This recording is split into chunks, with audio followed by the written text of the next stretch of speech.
ያመልኩ ነበረ። ስለዚህ እግዚአብሔር መጀመሪያውኑ በሙሴ በሊቀ ነቢያት አድሮ ኢታምልክ ዘእንበሌ ኢታምልክ ከኔ በቀር ሌሎች አማልክት አይሁኑልህ፣ ከሰማይም በታች በምድር ላይ በማናቸውም አታምልካቸው ብሎ የአሕዛብ የተቀረጹ ምስሎች እነዚህንና የመሳሰሉትን ኢታምልክ እንዳታመልክ ከኔ በቀር መመለክ የሚገባው ምስጋና የሚገባው አምልኮ የሚገባው ውዳሴ የሚገባው ስግደት የሚገባው የሁላችን አባት ቅዱስ እግዚአብሔር ለስም አጠራሩ ክብር ምስጋና ይድረስ። እነዚህ ሶስቱ ሕፃናት አናንያ፣ አዛርያ፣ ሚሳኤል ምስጋና የለመዱ ናቸው። እግዚአብሔርን አምላከ ሙሴን፣ አምላከ አብርሃምን፣ አምላከ ያዕቆብን የአበው አምላክ የቅዱሳን አምላክ ዓለማትን የፈጠረው ሰማይና ምድርን የፈጠረው የሚያመልኩ ሕፃናት ናቸው። አናንያ፣ አዛርያ፣ ሚሳኤል ንጉሥ 1000 ዓመት ንገስ ተንቀሃል አሉት። ምንድነው የተናቁት? በዛ በቤተ መንግስት ያሉት ሶስቱ ሕፃናት አናንያ፣ አዛርያ፣ ሚሳኤል እኮ አንተ ላቆምከው ምስል ምን አይሉም? አይሰግዱም፣ አያመልኩም። ለዚህ ለምስሉም አይሰግዱም እኮ አሉት። ጠራቸው። ሶስቱን ሕፃናት በጣም ነው የሚወዳቸው። ደግሞ እኮ ስም አውጥቶላቸዋል እኮ። ምን አውጥቶላቸዋል? እስቲ እሱ ያወጣውን ስም ንገሩ ለነሱ። ሲድራቅ፣ ሚሳቅ፣ አብድናጎም። ደግሞ በጣዖት ስም እኮ ነው፣ በአሕዛብ አማልክት ስም እኮ ነው የሰየማቸው። ነገር ግን ንጉሱ በጣዖት ስም ቢሰይማቸውም ጣዖትን የሚያመለክት ስም ቢያወጣላቸውም ታሪካቸውን ቢለውጥም የፈለገ ነገር ቢያደርግም ግን ልባቸውን አልለወጠም። ለእግዚአብሔር ክብር ምስጋና ይድረሰው። የኛ አምላክ የአብርሃም አምላክ የይስሐቅ አምላክ የአባቶቻችን አምላክ ከነደደ እሳት ያወጣናል። ባያድነንም እንኳን እሱ ከወደደ በእኛ ሞት እሱ የሚከብር ከሆነ በእኛ መቃጠል፣ በእኛ በፈላ ውስጥ መግባት፣ በእኛ በተቃጠለ በዚህ በድን ውስጥ መግባት ድንጋይን በሚያቀልጥ አይደለም አጥንትን ድንጋይን በሚያቀልጥ በዚህ ከባድ እሳት ውስጥ ገብተን ተቃጥለን አረን አመድ መሆን ለሱ ክብር ከሆነ ይቻላል። ባያድነንም እንኳን የሱ ክብር የሱ ፈቃድ ከሆነ እንገባለን። አይሆንም አሉት። በዚህ ሰዓት አይሆንም ነው የተባለው። ጿሚያን ነበሩ፣ ይጸልዩ ነበረ። የጸሎት ሰዎች፣ የጾም ሰዎች፣ የስግደት ሰዎች፣ የአምልኮ ሰዎች፣ የሃይማኖትና የምግባር ወጣቶች ነበሩ። ዛሬ ሕፃናት፣ ዛሬ እኛም እንደነዚህ ሕፃናት እንሁን። በየሶሻል ሚዲያ የምንጽፈው የምንለጥፈው ሁሉ ከሰለስቱ ደቂቅ እንማር። እውነትን እግዚአብሔርን የሚገልጥ ለእግዚአብሔር ክብር የሆነ እግዚአብሔርን የሚያከብር ነገር ይሁን። ቤተ ክርስቲያንን ከፍ የሚያደርግ ነገር ይሁን። ብርታታቸውን የንጉሥ ፊት ሳያስፈራቸው፣ እሳቱ ሳያስፈራቸው፣ ለሃይማኖታቸው ለእምነታቸው ለወሬ ያልቸኮሉ፣ ለውሸት ያልቸኮሉ፣ ለእውነት የኖሩ በዚህ ምድር ላይ የተደገፍናቸው ነገሮች ሁሉ ሸንበቆ ናቸው። ሸንበቆ ምርኩዝ አይሆንም፣ ድጋፍ አይሆንም። ይሆናል እንዴ? ይሆናል ወይ? ሸንበቆ ክፋቱ ስንደገፈው ወዲያው ይሰበራል። ምን ይሆናል? ተሰብሮም አያበቃም። ምንድነው የሚያደርገው? ተሰንጥሮ ይወጋል። የዚህ ዓለምም ነገር እንደዚህ ነው የምንመካባቸው። ከእግዚአብሔር ስንደገፍ ግን በእግዚአብሔር ላይ ድጋፋችንን ስናደርግ መቼም ይሁን መች ተጎተን አናውቅም። ለእግዚአብሔር ክብር ምስጋና ይድረሰው። ስለዚህ ሰለስቱ ሕፃናት አናንያ፣ አዛርያ፣ ሚሳኤል የተደገፉት ማንን ነው? ከፍ ባለ ድምፅ የተደገፉት ማንን ነው? አልተሰማኝም። ማንን የተደገፉት? እግዚአብሔር ንጉሥ በኃይሉ ነው። ንጉሥ አናንያን፣ አዛርያን፣ ሚሳኤል ሶስቱን ሕፃናት ለጊዜው ከእሳት ከምድራዊ እሳት ከሚነድ እሳት ሊቀ መላኩ ቅዱስ ገብርኤል አጥፍቶ አወጣቸው። የኛ ጌታ መድኃኔዓለም የእግዚአብሔር ልጅ የድንግል ማርያም ልጅ ወልደ እግዚአብሔር በተዋህዶ የከበረው እርሱ የድንግል ማርያም ልጅ ከዘላለም እሳት፣ ከዘላለም ሲኦል፣ ከዘላለም ገሃነም እርሱ ተወልዶ በዚህ ምድር ላይ ተመላልሶ በመስቀል ላይ ተሰቅሎ ከዲያብሎስ እስራት ከዚህ ምድር ጣዖት ነፃ አውጥቶ ከገሃነም እሳት ፈቶ ሁላችንንም ነፃ አውጥቶናል። ክብር ምስጋና ይድረሰው። በዚህ በትንቢተ ዳንኤል ምዕራፍ 3 ከቁጥር 25 ላይ የአራተኛው መልክ የአማልክት ልጅ ይመስላል የሚል ቃል እናገኛለን። እስቲ ሁላችሁም ከፍ ባለ ድምፅ የአራተኛው መልክ በሉ። የአማልክት ልጅ ይመስላል። እግዚአብሔር አምላክ በዚህ ቃል ያስተምረን። እንግዲህ ዛሬ ሁላችንም ከተለያየ ስፍራ ከያለንበት ከአዲስ አበባ፣ ከሆሳና፣ ከዚሁ ከዋስ ገበታና ከአካባቢው ከአጎራባች አካባቢዎች ሁላችንም የሊቀ መልአኩ ከሰባቱ ሊቃነ መላእክት ከቅዱስ ሚካኤል ቀጥሎ ሁለተኛው ሊቀ መልአክ ቅዱስ ገብርኤል ዛሬ ታኅሳስ 19 የሚከበርበት ክብረ በዓሉን ለማክበር ከተለያየ ስፍራ የመጣችሁ ሁላችንም ይህን በዓል ለማክበር አምና ከኛ ጋር ያልነበሩ ዛሬ የነበሩ ዛሬ የሌሉ አሉ። እንደዚሁ ደግሞ መምጣት ያልቻሉ አሉ። በዓሉን ለማክበር ያልተፈቀደላቸው አሉ። እግዚአብሔር ፈቅዶና ወዶ ግን ለኛ በቸርነቱ በምሕረቱ ተፈቅዶልን ዛሬ ልናከብር በእግዚአብሔር በአምላካችን ቸርነት በሊቀ መልአኩ ተራዳይነት ዛሬ በቤቱ ለክብሩ በቃል ኪዳኑ ታቦት ፊት ቆመናል። ለእግዚአብሔር ክብር ምስጋና ይድረሰው። እንግዲህ ይህንን በዓል ስናከብር በዋነኛነት ምንድነው? ዛሬ ታኅሳስ 19 ቀን ከአዲስ አበባ አንስቶ ከ250 ኪሎ ሜትር በላይ አቋርጠን የመጣ ነው። ወይም ደግሞ የተለያዩ ኪሎ ሜትሮች ቤታችንን፣ ኑሯችንን፣ የትኛውንም ነገር ትተን የመጣ ነው። ለምንድን ነው? ማገኘውስ ነገር ምንድነው? የዛሬ በዓል ምንድነው ብለን ነው ማወቅ ያለብን። የዛሬ በዓል ሁላችንም በየጊዜው እንደሚነገረን በየጊዜው እንደምንማረው መምህራኖቹ እንደሚያስተምሩት ሌሊትም እንደዚሁ በማህሌቱ ሲባል እንደነበረው አሁንም ሊቃውንቱ በዝማሬው ሲሉት እንደነበረው የእግዚአብሔር አዳኝነት፣ የእግዚአብሔር ቸርነት፣ የሊቀ መልአኩ የቅዱስ ገብርኤል ተራዳይነት፣ የሦስቱ ሕፃናት የአናንያ፣ የአዛርያ፣ የሚሳኤል የሃይማኖት ጽናት የምንማርበት ነው። ተመልከቱ። በመጀመሪያ ላይ የእግዚአብሔር ቸርነት ነው፣ የእግዚአብሔር ምሕረት ነው፣ የእግዚአብሔር ይቅርታ ነው፣ የእግዚአብሔር አዳኝነት ነው።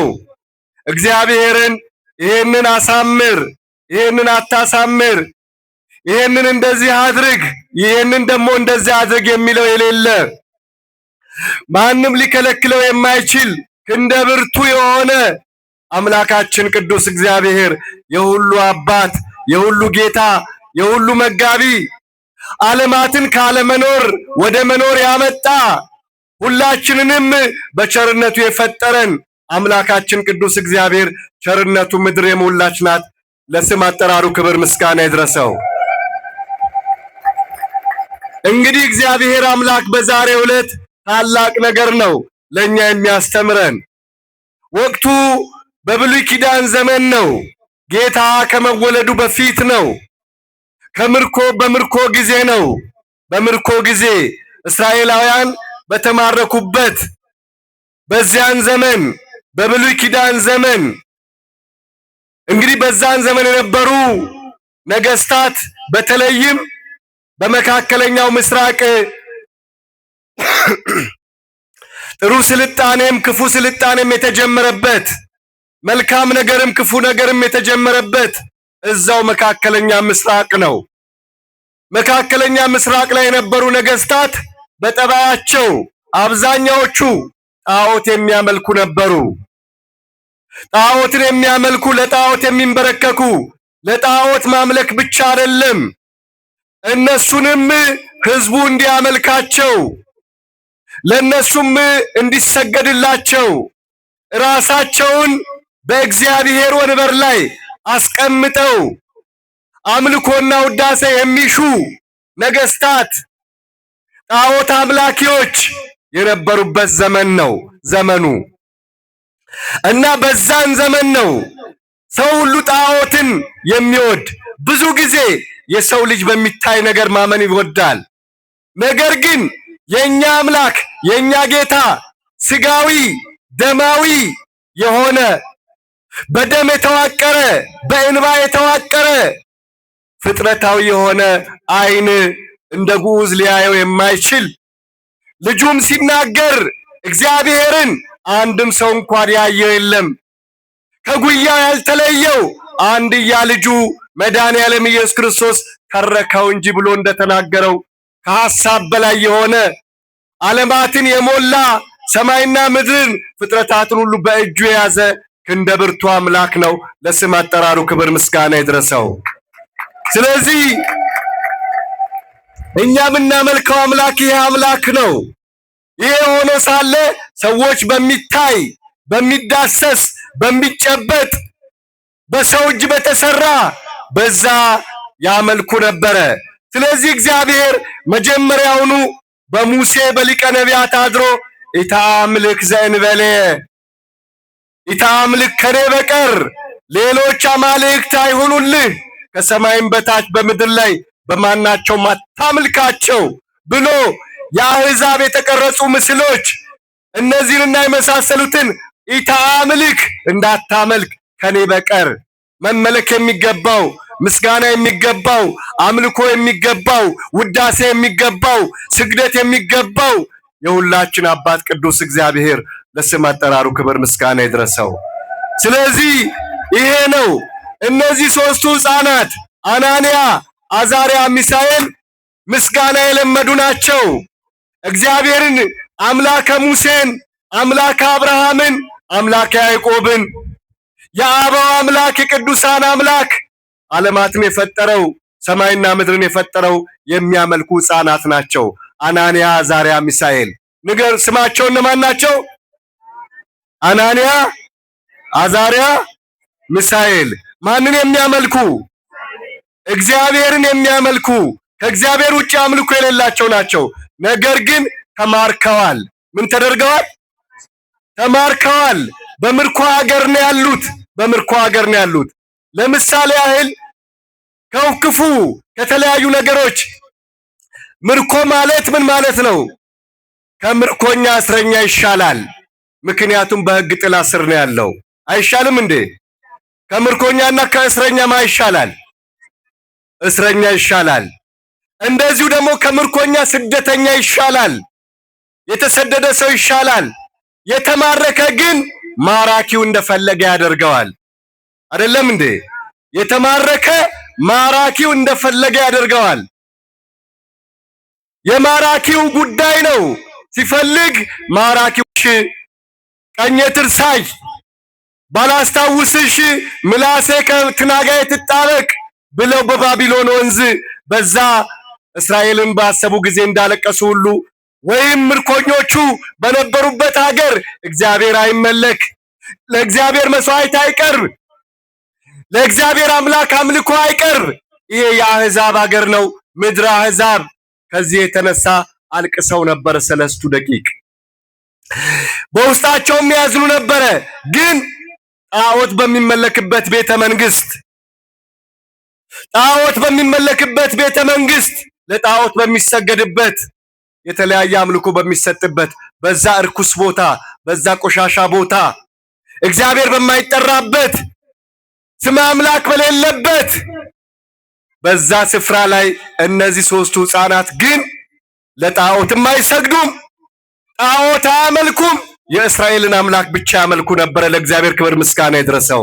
ያመልኩ ነበረ። ወረኛ መጥፎ ነው? ወረኛ ጥሩ ነው እንዴ?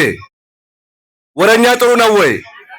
ዛሬ ወሬያችን ውሸቱ እጅግ በዝቶ ፊት በሰው ነበር የሚነገረው።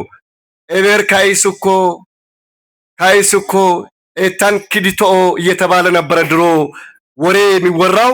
እከሌ እንዲህ አለ፣ እገሊት እንዲህ አለች። ከባል ማያኮ ባል ሂንኪዶስ እኮ አምባ ሂንኪዲ እኮ እየተባለ ነበረ ማታ ሽማግሌ ተሰብስቦ ወሬ የሚወራው። የዛሬ ወሬ ውቅያኖስ ተሻጋሪ ሆኗል። አይደለም እንዴ? ምን ተሻጋሪ ሆኗል? ውቅያኖስ ተሻጋሪ። ከውቅያኖስ ማዶ ከባህር ማዶ ያላየውን ያልሰማውን ያልጨበጠውን ሲያወራ ትሰሙታላችሁ። መሬት ላይ የሌለውን ሲያወራ ትሰማላችሁ። እዚህም ያለው እንደዛው ሲያወራ ትሰማላችሁ። የዘመናችን ወሬ የማይጨበጥ ከንፋስ የፈጠነ ደግሞም 99% ውሸት የሆነ ነጩን የሚያጠቁር ጥቁሩን የሚያነጣ በሬ ወለደ የሚባልበት ዘመን ነው። በዛም ቤተ መንግስት ውስጥ እንዲህ አይነት ወሬ ነበረ። እንዲህ አይነት ወሬ ነበረ። በዛን ዘመንም መጥተው አሉት ለንጉስ፣ ንጉሥ 1000 ዓመት ንገስ፣ ተንቀሃል አሉት። ምንድነው የተናቁት? በዛ በቤተ መንግስት ያሉት ሶስቱ ሕፃናት አናንያ፣ አዛርያ፣ ሚሳኤል እኮ አንተ ላቆምከው ምስል ምን አይሉም? አይሰግዱም፣ አያመልኩም። ለዚህ ለምስሉም አይሰግዱም እኮ አሉት። ጠራቸው። ሶስቱን ሕፃናት በጣም ነው የሚወዳቸው። ደግሞ እኮ ስም አውጥቶላቸዋል እኮ። ምን አውጥቶላቸዋል? እስቲ እሱ ያወጣውን ስም ንገሩኝ ለነሱ። ሲድራቅ፣ ሚሳቅ፣ አብድናጎም። ደግሞ በጣዖት ስም እኮ ነው፣ በአሕዛብ አማልክት ስም እኮ ነው የሰየማቸው። ነገር ግን ንጉሱ በጣዖት ስም ቢሰይማቸውም ጣዖትን የሚያመለክት ስም ቢያወጣላቸውም ታሪካቸውን ቢለውጥም የፈለገ ነገር ቢያደርግም ግን ልባቸውን አልለወጠም። ለእግዚአብሔር ክብር ምስጋና ይድረሰው። ልባቸውን አልለወጠም። ከዚያ በኋላ ጠርቶ አመጣቸው፣ ነገራቸው። እውነት ነው ወይ? እኔን አታከብሩም ወይ? ንጉስ እኮ ነኝ። ንጉስ እኮ ያስፈራል እኮ። ንጉስ ከባድ ነው ሲሉት፣ አዎ ንጉሶ 1000 ዓመት ንገስ፣ ለሕግህ እንገዛለን፣ ለስርዓቱም እንገዛለን። ነገር ግን አንተ ላቆምከው ምስል አንሰግድም አሉት። ስለዚህ እሳት እንዲነድ ነው የተደረገው። ተጋጨ። የእግዚአብሔር ክብርና የጣዖት ክብር ተጋጨ። በእነዚህ ላይ እነሱ አንሰግድም አሉ፣ እሱ ደግሞ ስገዱ አሉ። ከዚያ በኋላ እነዛም በእሳት ሊያቃጥሉ እነዚህም ሊቃጠሉ ሁለቱም ይዘጋጃሉ። እነዚህ ሊቃጠሉ እነዛ ደግሞ ሊያቃጥሉ ድን አዘጋጁ። ሰማዕትነት በየዘመኑ ነበረ። ሰማዕት ማለት ምስክር ማለት ነው። ምስክሮች፣ የእግዚአብሔር ምስክሮች። እግዚአብሔር አምላክ በየዘመኑ ራሱን ያለ ምስክር አልተውም። ክብር ምስጋና ይድረሰው። ዛሬ እኛ እዚህ የተሰበሰብነው የእግዚአብሔር ምስክሮች ነን። ምስክር አድርጎ አቁሙናል። ክብር ለስም አጠራሩ ይሁን። እነዚህ ሕፃናት በዛ ኑ ተብለዋል። ምስክሮች ናቸው። ማንም በሌለበት ከኔ እጅ የሚያድናችሁ የለም አለ። ከማን እጅ? ከማን እጅ? ዛሬ ብዙዎች ፎክረውብናል። ከኔ እጅ ማንም አያድናችሁም፣ ከኔ እጅ አትወጡም፣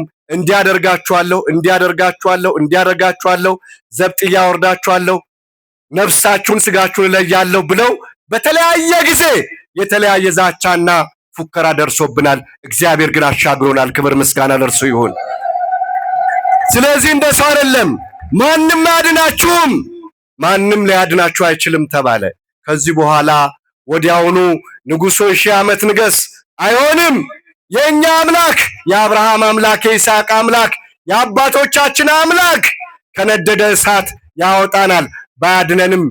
ባያድነንም እንኳን እሱ ከወደደ በእኛ ሞት እሱ የሚከብር ከሆነ በእኛ መቃጠል፣ በእኛ በፈላ ውስጥ መግባት፣ በእኛ በተቃጠለ በዚህ በድን ውስጥ መግባት ድንጋይን በሚያቀልጥ አይደለም አጥንትን ድንጋይን በሚያቀልጥ በዚህ ከባድ እሳት ውስጥ ገብተን ተቃጥለን አረን አመድ መሆን ለሱ ክብር ከሆነ ይቻላል።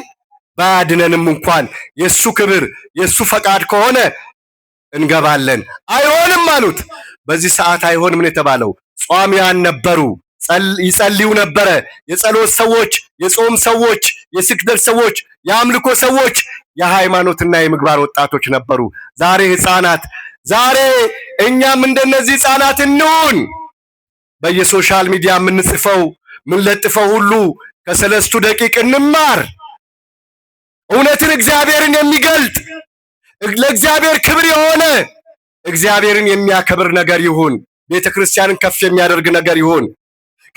ብርታታቸውን የንጉሥ ፊት ሳያስፈራቸው፣ እሳቱ ሳያስፈራቸው፣ ለሃይማኖታቸው ለእምነታቸው ለወሬ ያልቸኮሉ፣ ለውሸት ያልቸኮሉ፣ ለእውነት የኖሩ እነዚህ ሕፃናት በማቴዎስ ወንጌል ምዕራፍ 11 ከቁጥር 25 ላይ ከጥበበኞች ከአስተዋዮች ፊደላውያን ነን ከሚሉ ጠቢባን ነን ከሚሉ ሊቃውንት ነን ከሚሉ ሁሉን እናውቃለን ከሚሉ ሰውረህ ለሕፃናት ስለገለጥክላቸው አመሰግንሃለሁ አለ። ስለዚህ እነዚህ የተገለጠላቸው ሕፃናት መንፈስ ቅዱስ ያደረባቸው ሕፃናት እነዚህ ታላላቅ ሕፃናት በእውነት እምነታቸው ዓለምን ያሸነፈ ጣዖትን ያሸነፈ ንጉሥን ያሸነፈ እግዚአብሔር ከኛ ጋር ከሆነ ማን ይቃወመናል? አለ እንዴ? የለም። እግዚአብሔር ከኛ ጋር ከሆነ ታምኖ በእግዚአብሔር ከሆነ ስለዚህ ማን ይቃወመናል? መመካት በእግዚአብሔር ነው። መደገፍ በእግዚአብሔር ነው። እኛ ግን በተለያየ ነገር የተደገፍን ብዙዎች ነን። የተደገፍነው በዚህ ምድር ላይ የተደገፍናቸው ነገሮች ሁሉ ሸንበቆ ናቸው። ሸንበቆ ምርኩዝ አይሆንም፣ ድጋፍ አይሆንም። ይሆናል እንዴ? ይሆናል ወይ? ሸንበቆ ክፋቱ ስንደገፈው ወዲያው ይሰበራል። ምን ይሆናል? ተሰብሮም አያበቃም። ምንድነው የሚያደርገው? ተሰንጥሮ ይወጋል። የዚህ ዓለምም ነገር እንደዚህ ነው የምንመካባቸው። ከእግዚአብሔር ስንደገፍ ግን በእግዚአብሔር ላይ ድጋፋችንን ስናደርግ መቼም ይሁን መች ተጎተን አናውቅም። ለእግዚአብሔር ክብር ምስጋና ይድረሰው። ስለዚህ ሰለስቱ ሕፃናት አናንያ፣ አዛርያ፣ ሚሳኤል የተደገፉት ማንን ነው? ከፍ ባለ ድምፅ የተደገፉት ማንን ነው? አልተሰማኝም። ማንን የተደገፉት? እግዚአብሔር። ንጉሥ በኃይሉ ነው። ንጉሥ በኃይሉ ተመክቷል። ንጉሥ በሰራዊቱ ተመክቷል። በኃይሉ በክንዱ ተመክቷል። ሁሉን አደርገዋለሁ፣ አፈሙዙም እኔ ጋ አለ፣ በእኔ ዘንድ የሌለ ምን አለ ብሏል ናቡከደነጾር ንጉሡ። ይህን ሁሉ ብሏል። እሳቱን አነደደ። ከባድ እሳት ነው የነደደው። የነደደው እሳት ድን ተጨምሮበታል። ድንጋይ ቢጨመርበት ድንጋይ ያቀልጣል። ከዛ በኋላ እምቢ አሉ። ስለዚህ ልባቸው ቆራጥ ነው። ልባቸው ቆራጥ ነው። አማኞች ናቸው። ያመኑትን ያውቃሉ።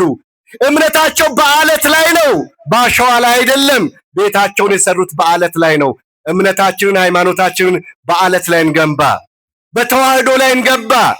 እንደዚሁ ደግሞ በምክረ ካህናት፣ እንደዚሁ ደግሞ በእግዚአብሔር ቃል እንታነጽ። ዕለት ዕለት በዓል አክባሪዎች ብቻ አንሁን። በዓል ብቻ የምናከብር አንሁን። አሁን እዚህ ጋር የተቀመጣችሁት ክብርና ምስጋና ይገባችኋል። ለቅኖች ምስጋና ይገባል። እናንተን የሚያክሉ ሰዎች ወንጌል ይጀመራል ሲባል ወደ ውጪ ነው የሄዱት። እነዚህ ምን ተማራችሁ ወይስ ምን አወቃችሁ? የዛሬ በዓላችሁ ምንድነው? እምነታችሁ ምንድነው ቢባል እኔ እንጃ። እናንተ ግን ቁጭ ብላችሁ ቃልን የሚሰማ በእርጋታ ይሰማል እንዳለው በእርጋታ ቃሉን እየሰማችሁ ነው። የእግዚአብሔር በረከት በእናንተ ላይ ይውረድ። ልባቸው ቆራጥ ነው፣ የቆረጠ ነው። እነዚህ ሕፃናት ከዚህ በኋላ አይሆንም አሉ። ምን ተባለ መሰላችሁ? ጡንቻቸው የከበደ። ዛሬ እኮ አይታችሁ ከሆነ እከሌ 200 ኪሎ ግራም ብረት ያነሳል ይባላሉ አይደል? አንዳንድ ወጣቶች ሰውነታቸውን ለማደርጀት ሳር ሁሉ ሳይቀር ይበላሉ አሉ። ስነግር መድኃኒትም ክኒንም መርፌም አለ ሲባል እሰማለሁ።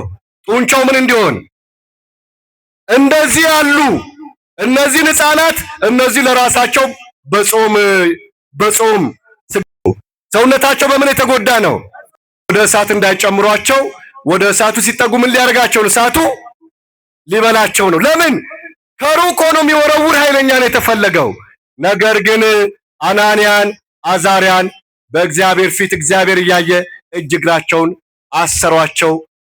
እሳት አንዳዶችም እሳት አነደዱ። ሲቆሙ ዲያብሎስ ሰይጣን ደግሞ ኢዮብን ሊከስ በእግዚአብሔር ልጆች መካከል ቆመ ይላል። ስለዚህ እዚህ ጋር እንደምንመለከተው የእግዚአብሔር መልአክ የእግዚአብሔር ልጆች ተብለዋል። ስለዚህ የእግዚአብሔር ልጅ የተባለው በመጀመሪያ ደረጃ ወይም በሰሙ በመጀመሪያ ትርጓሜው የሰው ልጅ የተባለው የአማልክት ልጅ የተባለው እርሱ ቅዱስ ገብርኤል ነው። በመካከላቸው ተገኝቶ እሳቱን ያጠፋው። ለእግዚአብሔር ክብር ምስጋና ይድረሰው። የእግዚአብሔር ልጆች ይሄ ብቻ አይደለም። ይሄ ትምህርት ጥልቅ ነው፣ ትርጓሜ ያለው አባቶቻችን ተርጉመውታል። ያቺ የዱራ ሜዳ የምድረ ፋይድ ምሳሌ ናት። ጣዖቱ ያው ጣዖት ነው። የጣዖት አይነት ከመግለጽ በስተቀር እንዲህ አይነት ጣዖት እንዲህ አይነት ጣዖት እንዲህ አይነት ጣዖት ከማለት በስተቀር ጣዖት ያው ጣዖት ነው። ስለዚህ ጣዖቱ ያው ጣዖት ነው። የዱራ ሜዳ ወይም ደግሞ ያቺ ሜዳ የምድረ ፋይድ ምሳሌ የሲኦል ምሳሌ ናት። እሳቱ የገሃነም ምሳሌ ነው። እሳቱ የምን ምሳሌ ነው? የገሃነም ምሳሌ ነው። ስለዚህ እነዚህ ሶስቱ ሕፃናት ደግሞ የቅዱሳንና ንስሐ የገቡ ሥጋ ወደሙን የተቀበሉ የማኅበረ ካህናትና የማኅበረ ምእመናን ምሳሌ ናቸው ሶስቱ ሕፃናት። እንደዚሁ ወደ እሳት የሚያስገባቸው ናቡከደነጾር የተባለው ንጉሥ የተባለው ያ ዘንዶ ዲያብሎስ ወደ ምድር የተጣለው ዘንዶ ነው በናቡከደነጾር የሚመሰለው። ስለዚህ ዲያብሎስ ዘንዶ ምእመናንን ማኅበረ ካህናትን ዛሬ ያመኑትን ወደ እሳት ሊጨምር ይታገላል። ስለዚህ ያ አራተኛ በእሳት መካከል የተጋለው መጀመሪያው ቅዱስ ገብርኤል ነው። ፍጻሜው ግን የድንግል ማርያም ልጅ የእግዚአብሔር ልጅ መድኃኔዓለም ኢየሱስ ክርስቶስ ነው። ለስም አጠራሩ ክብር ምስጋና ይድረሰው። ሶስቱን ሕፃናት አናንያን፣ አዛርያን፣ ሚሳኤል ሶስቱን ሕፃናት ለጊዜው ከእሳት ከምድራዊ እሳት ከሚነድ እሳት ሊቀ መላኩ ቅዱስ ገብርኤል አጥፍቶ አወጣቸው። የኛ ጌታ መድኃኔዓለም የእግዚአብሔር ልጅ የድንግል ማርያም ልጅ ወልደ እግዚአብሔር በተዋህዶ የከበረው እርሱ የድንግል ማርያም ልጅ ከዘላለም እሳት፣ ከዘላለም ሲኦል፣ ከዘላለም ገሃነም እርሱ ተወልዶ በዚህ ምድር ላይ ተመላልሶ በመስቀል ላይ ተሰቅሎ ከዲያብሎስ እስራት ከዚህ ምድር ጣዖት ነፃ አውጥቶ ከገሃነም እሳት ፈቶ ሁላችንንም ነፃ አውጥቶናል። ክብር ምስጋና ይድረሰው። ስለዚህ ክርስቲያን ነፃ የወጣ ትውልድ ነው። የዛሬ በዓል ብዙ ነው የሚያስተምረን። ተመልከቱ የእግዚአብሔር ቸርነት ምን ያህል እንደሆነ። የእግዚአብሔር ቸርነቱን አይተናል፣ ቀምሰናል፣ ተመልክተነዋል። ክብር ምስጋና ይድረሰው። ቸርነቱ ታላቅ ነው። ለአሕዛብ አሳልፎ ያልሰጠ፣ ስሙን ከፍ ያደረገ፣ ስሙን ያከበረ እግዚአብሔር መንክር ላይ ለቅዱሳኒሁ በሶስቱ ቅዱሳን ላይ ስሙን የገለጠ እግዚአብሔር ነው። ስለዚህ አራተኛው የአማልክት ልጅ በመጀመሪያ ቅዱስ ገብርኤል፣ ፍጻሜው መድኃኔዓለም የተማርነውን ከልቦናችን ያሳድርብን።